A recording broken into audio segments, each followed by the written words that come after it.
Hi guys, நாம் இந்த வீடியோவில் அதை பற்றி போகணும். உங்கள் மொபைல் ஃபோனை பயன்படுத்தி டிவியில் வந்து பார்த்திங்கன்னா நம்ம வந்து மொபைலை வந்து ரிமோட்டாக கண்ட்ரோல் பண்ணி யூஸ் பண்ணியிருப்போம். ஒய்ஃபை இல்லாமல் எப்படி நம்ம வந்து ப்ளூடூத் மூலமாக கண்ட்ரோல் பண்ணுறது பற்றிலாம் ரொம்ப சிம்பிளாக வந்து பார்த்திங்கன்னா நீங்கள் வந்து கண்ட்ரோல் பண்ணிக்கலாம். ஃபஸ்ட்டு வந்து பார்த்திங்கன்னா உங்கள் டிவியில் உள்ள செட்டிங்ஸ் ஆப்ஷன்ஸை வந்து கிளிக் பண்ணிங்க. நம்ம டிவிக்கு வந்து பார்த்திங்கன்னா செட்டிங்ஸ் ஆப்ஷன்ஸ் வந்து கிளிக் பண்ணிக்கிறேன். கிளிக் பண்ணிவிட்டு நம்மளுக்கு வந்து பார்த்திங்கன்னா ரிமோட் அண்ட் அசசரிஸ்னு இருக்குது. ஒரு சில டிவிக்கு வந்து பார்த்திங்கன்னா ப்ளூடூத் ரிமோட் அந்த மாதிரி வந்து ஷோ ஆகும். அதை வந்து நீங்கள் வந்து கிளிக் பண்ணுங்கள். உங்கள் டிவியில் என்ன ஷோ ஆகுதோ அதை வந்து கிளிக் பண்ணுங்கள். அதை வந்து கிளிக் பண்ணிவிட்டு ஆட் அசசரின்னு இருக்குது, அந்த ஆப்ஷன்ஸ் வந்து கிளிக் பண்ணி நம்ம வந்து பேர் பண்ண போகிறோம்.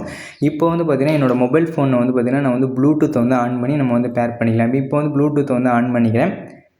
ப்ளூடூத்தை வந்து லாங் ப்ரெஸ் பண்ணுங்கள். லாங் ப்ரெஸ் பண்ணால் ப்ளூடூத்துக்குள்ளே வந்து போகும். இப்போ வந்து ப்ளூடூத்தை வந்து ஆன் பண்ணி நம்ம வந்து பேர் பண்ணிக்கலாம். ப்ளூடூத்தை வந்து ஆன் பண்ணியாச்சு. நம்ம வந்து பார்த்திங்கன்னா அவைலபிள் டிவைஸில் தான் வந்து செக் பண்ணணும். நம்ம ஆல்ரெடி பேர் பண்ணலை. நம்ம வந்து அவைலபிள் டிவைஸில் புதுசாக பேர் பண்ண போகிறோம். இப்போ வந்து பார்த்திங்கன்னா நம்ம டிவி வந்து ஷோ ஆகுது.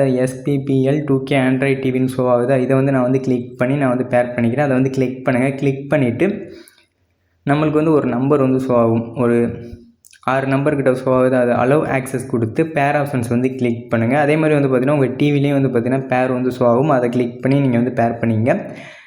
பேர் பண்ணிவிட்டு இப்போ வந்து பார்த்திங்கன்னா ப்ளே ஸ்டோர் ஓப்பன் பண்ணிவிட்டு கூகுள் டிவி வந்து பார்த்திங்கன்னா ஆல்ரெடி இன்ஸ்டாலில் இருக்கும். அப்டேட் பண்ணலைன்னா அப்டேட் மட்டும் பண்ணி ஓப்பன் பண்ணிங்க. ஓப்பன் பண்ணிவிட்டு லைப்ரரி ஆப்ஷன்ஸ் வந்து கிளிக் பண்ணுங்கள். அதில் கனெக்டட் டிவின்னு இருக்கா, கனெக்டட் டிவி அதை வந்து கிளிக் பண்ணி அளவு கொடுத்துங்க. இப்போ வந்து பார்த்திங்கன்னா நம்மளோட டிவி நேம் வந்து ஷோ ஆகும். SPPL 2K ஆண்ட்ராய்ட் டிவின்னு ஷோ ஆகுதா. இப்போ வந்து பார்த்திங்கன்னா நம்மள்ட்ட வந்து ஒய்ஃபை, மொபைல் டேட்டா எல்லாமே வந்து பார்த்திங்கன்னா நம்மள்ட்ட வந்து ஆஃபில் தான் இருக்குது. நம்ம வந்து பார்த்திங்கன்னா ப்ளூடூத்தில் மட்டும்தான் கனெக்ட் பண்ணுறோம். SPPL 2K ஆண்ட்ராய்ட் டிவி வந்து செலக்ட் பண்ணிவிட்டு அது பக்கத்துலேயே வந்து பார்த்திங்கன்னா ரிமோட் கண்ட்ரோல் ஐக்கான் இருக்கும். அதை வந்து கிளிக் பண்ணி நீங்கள் வந்து பார்த்திங்கன்னா ரிமோட்டாக வந்து யூஸ் பண்ணிக்கலாம். ரொம்ப சிம்பிளாக வந்து பார்த்திங்கன்னா நீங்கள் வந்து யூஸ் பண்ணிக்கலாம்.